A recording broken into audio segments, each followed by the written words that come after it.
sure we're doing it. Okay, we're good. One thing I didn't ask you is, how would you like me to address you? What name would you like me to use? Ray. Ray is okay? Ray is very okay. Okay. Or you can call me Sir Ratatap Umbaka Uka. No, okay. That's the ancestral title, but we just shortened it to Ray. Okay, Ray. Okay. Ray is cool. Okay. Now, first of all, I wanted to see if you wanted to talk about any of your background acting leading up to your role in Spaces of Place. I was primarily a theater actor. I did, let me reassemble. I was with the New Shakespeare Company. We did live Shakespeare all over in the parks. I was a member of the committee theater. I would have to get my resume because I can't remember everything. But I made one movie called The Player, which a friend of mine who was teaching at San Francisco Institute. We just made it for a log. No sound. It's black and white. Shot it in Fillmore, and I think that was the first year they had a black film festival in San Francisco. I think it was 1972, and we won that award for the movie. And the director of the movie is now a prominent black film theorist named Ed Guerrero, who teaches at NYU. He's written tons and tons of books. You remember Ed? We had to get the player. Okay, she remembers. Yeah, and I made the movie that everyone knows about is Dirty Harry, from my scene, whatnot. And I was asked to, would I like to do the Spaces, the movie with this? I said, sure. Yeah, that's what a lot of people are curious about. How did you become involved with the project? Well, that's what I'm saying. I was I was an actor, so I was in town and whatnot, and they called me. Okay. They said, "Hey, we think Ray Johnson would be good for the Cosmic Overseer." Did you audition? No, I just went there and So you were the man. Yeah, I was the guy. Okay. I didn't. Yeah, all I went there and they said, "Cool." They gave me the script and they set it up, and then we just started shooting. Okay. They had to do wardrobe and stuff like that. Did you get a sense that your role in Dirty Harry was what made them think you would be good for the Overseer, or? It probably could be, because at the time, Dirty Harry was really hot. It was this, as they say, I was a buzz. It was a good 5 minutes action sequence. Yeah. And it's still a very strange sequence, whatnot. When you see that, you have to think about it, because it gets right in the middle of the movie. All of a sudden, the crazy killer Scorpio, which the movie is to me is a bag of cliches, because the guy Scorpio, what does he have on? He has a blue work shirt, and he has this belt which has a peace symbol on, and his hair is long, so he's like a dirty hippie, crazy. I mean, he's like, that's what it was. And he's crazy. Yeah, there's no doubt about it, But so when he comes down to the cellar and pays me to beat him up, it's freaky deaky. The whole scene is weird. It's like that, Okay. And it resonates with different people, different ways. I probably could have had another line of S&M. I just didn't want to get how much. So which makes me curious. How did they sell Spaces of Place to you? What did they tell you about this movie? Well, I knew about Sun Ra. Okay. See, I knew about Sun Ra, so I just thought, well, and at the time, San Francisco had a lot of projects in there, and people in L.A. were coming up there to shoot what we had. We had Streets of San Francisco. I don't know if that was before or after. So they had a lot of movies. Francis Ford Coppola, what's his name? George Lucas was over in Marin County, and also we had a pool of really good actors, working actors, stage actors, which I don't want to have any division, but if you do theater and it's live, it's much different from working in the camera. Most theater actors can make the transition to film. But most film, if you start off in film, it's really hard for you to get back there on the stage. Okay. So it's a good grounding. So it's good. It was good. And you mentioned you knew his son. Had you seen him play live? Or? Yeah, I saw him. Matter of fact, he played at the Art Institute. I can't know the date, but I saw him in New York. I was familiar with him. Okay, where was that at? New York Art Institute. San Francisco Art Institute. Oh, San Francisco. Yeah, he played there, and he played in the courtyard, and it was like I had mostly seen him in nightclubs. Oh. But this was like an outdoor setting, and like everybody was there. I mean, yeah. Sun Ra was when you said Sun Ra, a lot of people didn't know, but a lot of people at that time they knew who Sun Ra was. You say you saw him in nightclubs. Was that also in San Francisco? No, this was in New York. In New York, okay. I saw him there. Maybe late 60s or early 70s? 60s and things, yeah. Like early on, and this is when, I guess you would say the new wave in jazz, Ornette Coleman, when that, they were making the transition from what was there before, and they were playing atonal, really abstract kind of, who's this? Excuse me. This lady wants something. They want books.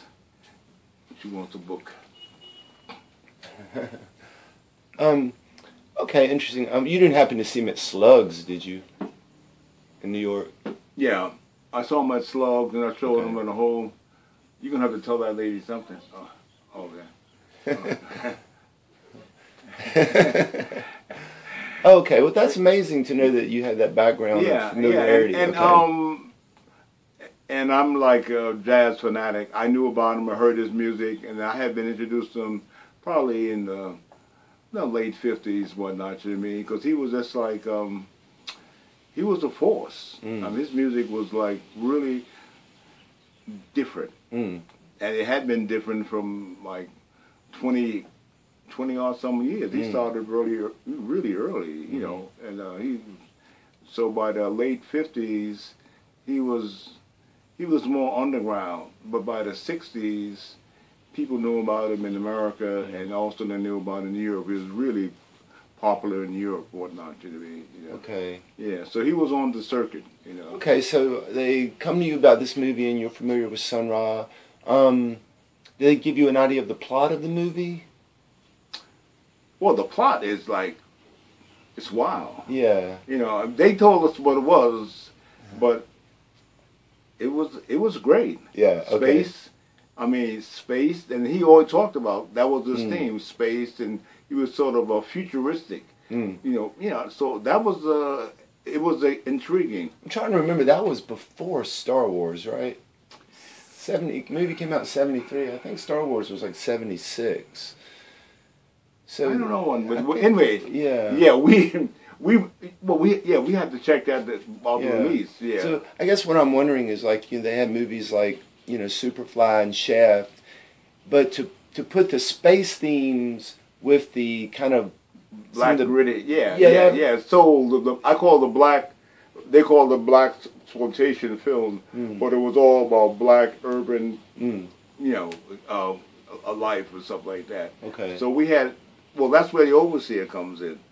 See, they tried to have, they had a couple of movies, and one was about his music, one was the black experience at the time, and space exploration, and space was just happening in, I can't know the dates of the, landing on the moon, but space was, space was the place. It was in. Yeah, no. Okay. Like you said, space was the place. Okay. So they was there. They were all rockets. Space was the place. So it was almost the perfect time for this kind of movie. Timing was everything. Okay. Yeah. Now, okay, so we talked about you getting involved with the movie, how they presented the plot. Now, in terms of making the movie, a lot of people would like to know. I guess now your parts were of course scripted. Yeah. Now, in the scenes that you worked with Sun Ra, were his parts scripted? Or how improvisational was he to work with in the? You know what? I would say the lines that Sun Ra spoke were words that he believed in. He used. That's what that wasn't. To me, I don't know how they could script it because he believed in. He had been. I mean, he believed in a real reincarnation. He believed in a lot of things. You know what I mean? So, my understanding of how the movie came about, there's done a lot of footage of the band playing, and it started out as I think as a documentary, and they had all this film of the music. But then someone, and that's where you will be an investigative reporter, someone had the bright idea of let's make a movie with that, and with Sun Ra, because it was like, here it is, here's this like, he was different. He was different from the black image that was out there. Because there, the Bay Area, we had the Panthers, we had the militants, and then we had. I mean, it was like he just was one facet of that. The black experience is in one dimensional, but he was out there on his own. I would say because I didn't see George Clinton came with the mothership and all those kind of things, and but I think anybody who wanted to take it on to another level, put it out there, they probably had a lot of inspiration from Sun Ra. Okay. Yeah, there's a screenwriter credited, Joshua Smith, but a lot of people have wondered, was Joshua Smith working from the philosophy of Sun Ra already? Because I guess some people say that the things that Sun Ra says in the movie are not necessarily what he believes, that they're just the script. But since we don't have the script, we don't really know. Here's a personal that scene where we're playing the card game in the desert, and we were Mike, and there was a long shot, right? So we're sitting there waiting for him to tell us what to do. We got time to kill, and Sun Ra looks around and says, "This reminds me of the last time I was in Mars." And I said, "Tell me about it." I mean, and he told me, I don't remember the content, but it was one of the most fascinating, like, half hours. And he just told me about his philosophy and stuff like that. I wish I had a tape recorder or something like so I could saw it, but it was like, it was original. Sometimes when you see people will tell you an irrational kind of thing, like I'm Napoleon. Well, looking, he ain't Napoleon. I mean, you may think whatever that is, but he said this reminded him, and to me that was so rational and whatnot. And I just said, "Great, tell me about it." Okay, I guess maybe I'm from the New York Harlem school. Be cool. Don't be surprised by anything. And he told me about his this and that and whatnot. You know what I mean? Okay. Yeah. What is your impression of him that, and this is just from what other people speculate, that he was either just putting on, no, that he was, no, okay, that he was, no, okay, no, real. Okay. Was he crazy? No. Okay. It wasn't crazy. He just had look, he had a band The members of his bands were all top-notch musicians, jazz musicians. They could have played with anybody for money and whatnot. They stayed with him. I mean, he kept his band till the end. I mean, and they all could play. There was no sham, whatnot. He was real. You know, his music was real, and to have that kind of reality with musicians are very fickle. Most of them, you know, they're just like, they're not gonna hang around if you're bullshitting. You know, he was real. Okay. Yeah. I don't know whether did everybody bought it in his philosophy, but they sort of live communal, and you know, they lived their ideals. You know, they practiced, and they were very dedicated to him. So he had that kind of charisma, and he had the talent to back it up with. Okay. Now, you mentioned this time in between the scene where you talked about Mars. Did you and Sun Ra rehearse your scenes before they were filmed? Run over the lines, or? We know what? He was a lot of things, but he was always Sun Ra. Okay. I was a cosmic overseer, but he was Sun Ra. To me, he wasn't playing him, he was himself. Mm. That's what I felt about it.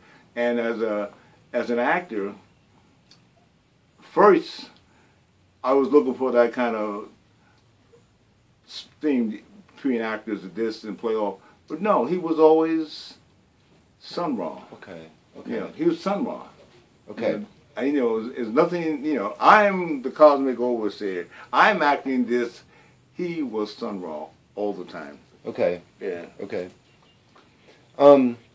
Now,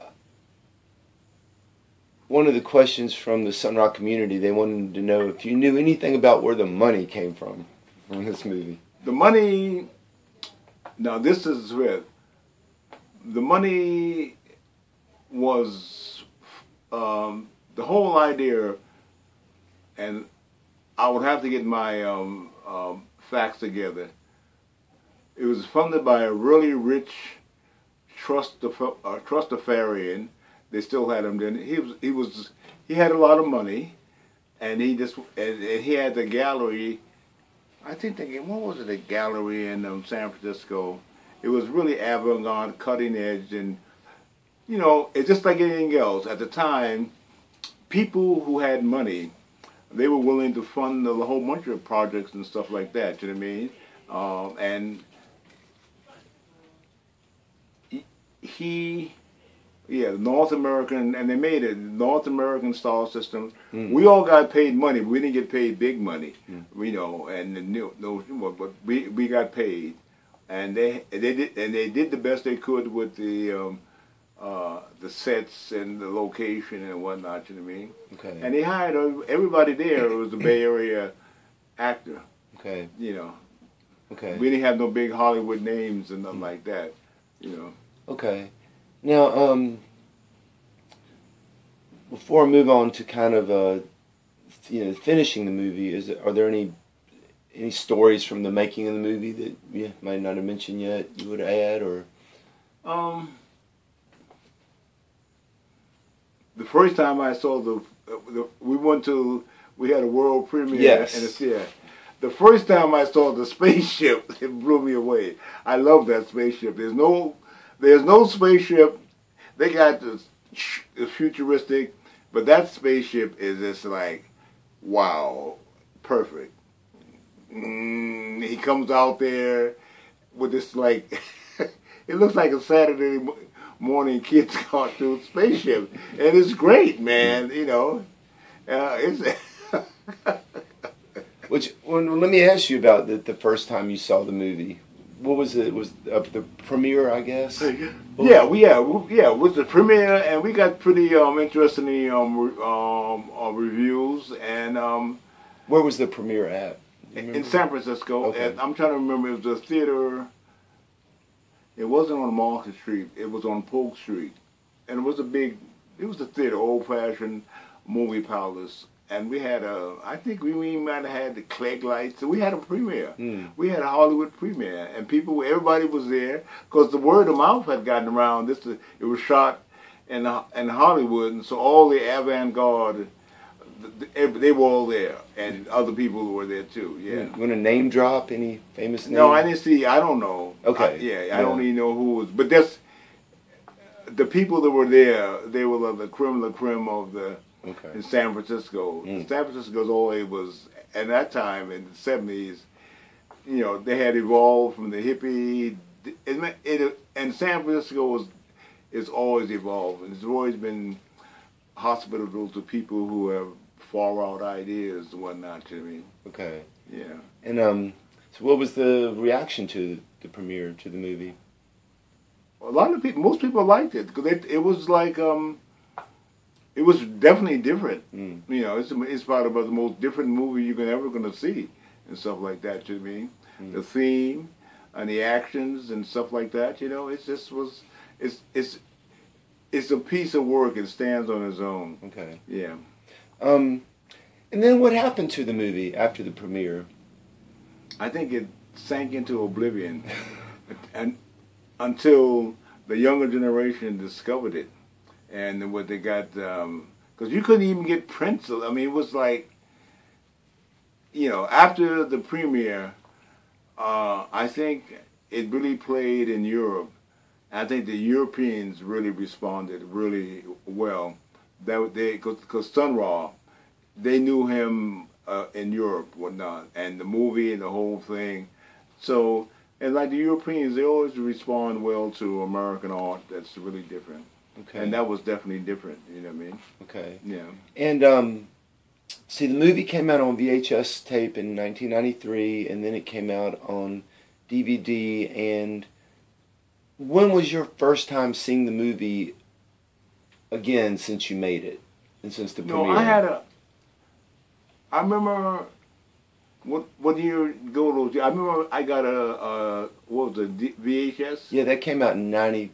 Yeah, well, I got a copy of that, and I saw, because I hadn't seen it since the premiere. Oh, okay. Yeah, so I got a copy, and I saw it, and the copy was inferior to the one that's out now, right? In terms of quality and stuff like that. You know what I mean?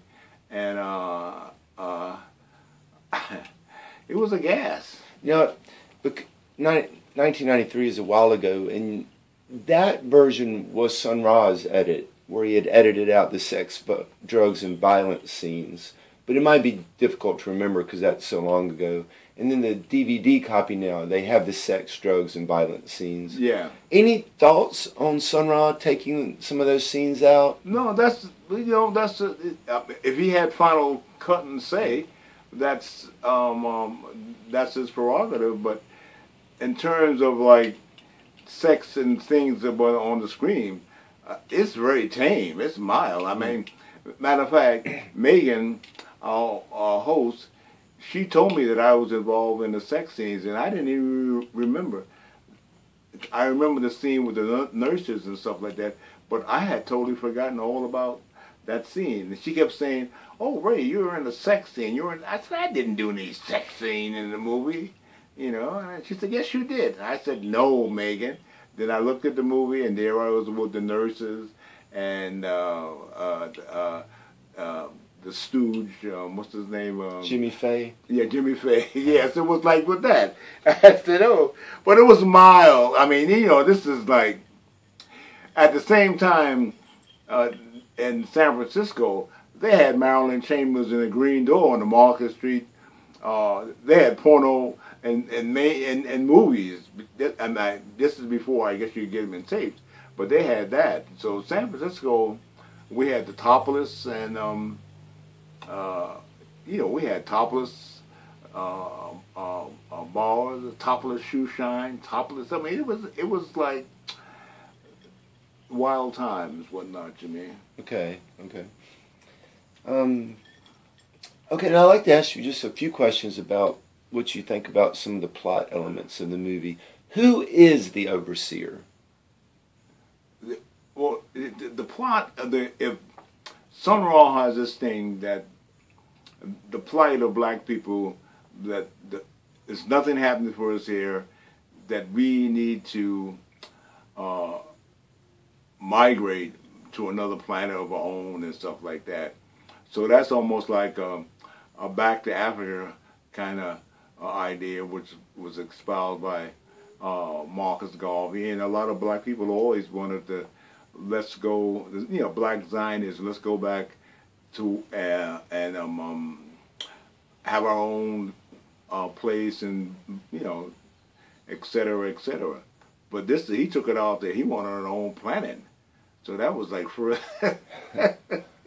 Do you think the overseer is the devil, or? Well, that's the whole. But he is the cosmic overseer.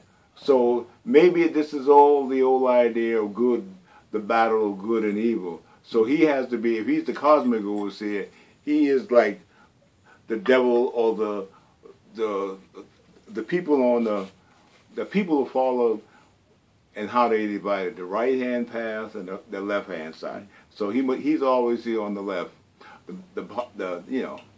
He wants to obstruct Sun Ra's plans for the redemption of black people. He wants them to stay here on Earth and endure whatever we were enduring here. You're right.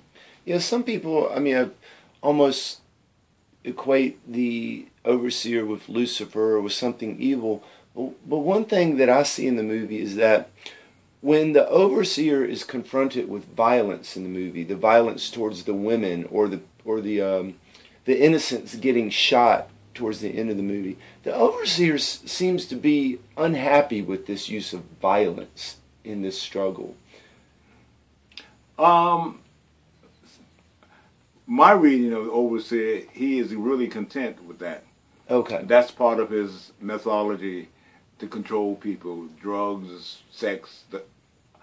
Any way he can get you off the good path, he'll use whatnot, Okay. Yeah. And do you think that Sun Ra's vision, or at least in the movie, is only for black people? Well, that's the whole thing now. I think it resonates with all people, but I think at that time it was specifically black orientated and stuff like that. But I don't think it. I think now the message, because most of the people who really like the movie are young whites. They see the movie. I think it's like it has transcended its racial boundaries. Yeah, okay. Yeah. Now, at the end of the movie, the Earth is destroyed. So who wins the struggle between Sun Ra and the Overseer? Does one person win and one person lose? Or? Well, see, that is the Earth. I know the Earth is going through turmoil, but the people who followed Sun Ra on the spaceship, they're going. They're new pioneers, and they're going to a better world. So it's hard to say. Okay. But that's all it is. If you leave one old place, it's in flames and whatnot, and you go into a better place. You hope it's a better place, But the old place, they had their chance and they didn't take it. So that's how the typical good and evil works out. You had your shot. Okay. Yeah. Now, if you could channel the Overseer for a second, and it's the end of space is the place, and the Earth is blown up, and someone says to you, Overseer, what's next for you? Good question. What I got, the Overseer is like, sort of like indestructible. He's always going to be there. He might take another form or another shape, but he's the force. He's negative. He's negative energy like that, basically. And I tried to play him as a villain, but I didn't try to play him as a leering villain. I just played him as a really cynical, cool, probably the image of that was at the time that was was out there was a pimp, the seducer. You know, he will use violence, but most of the time he wants to trick you. He's a trickster. And in African mythology and a lot of mythology, the trickster is like, he may be evil, but he's not necessarily totally evil. If you can escape his lures and traps, okay. But if you can't, he's got you. You know. You know. Mm.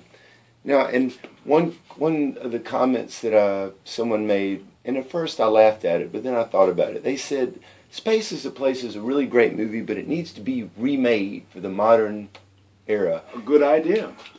What would that be like? Any idea who would play the Sun Ra and the Overseer? Or? I don't know. It would be whoever would undertake that enterprise. They would have to look at the movie and see updates, how they could translate it to now. Because, you know, every month or so you got a movie, a space opera, there's the end of the earth, or we were invaded and this and all that. So it's some it would be interesting, but I don't know who would do it. It would be nice to see that if it was remade, a bigger budget, so we could have sets and stuff like that, and we could like that. But I think it works because we didn't have a big budget, you know. Okay. Yeah. Would you be in line for the Overseer again? Of course. But of course. But of course, yeah. And since you mentioned these other movies, what do you think, if it's possible to sum it up, what is the message of Space Is a Place?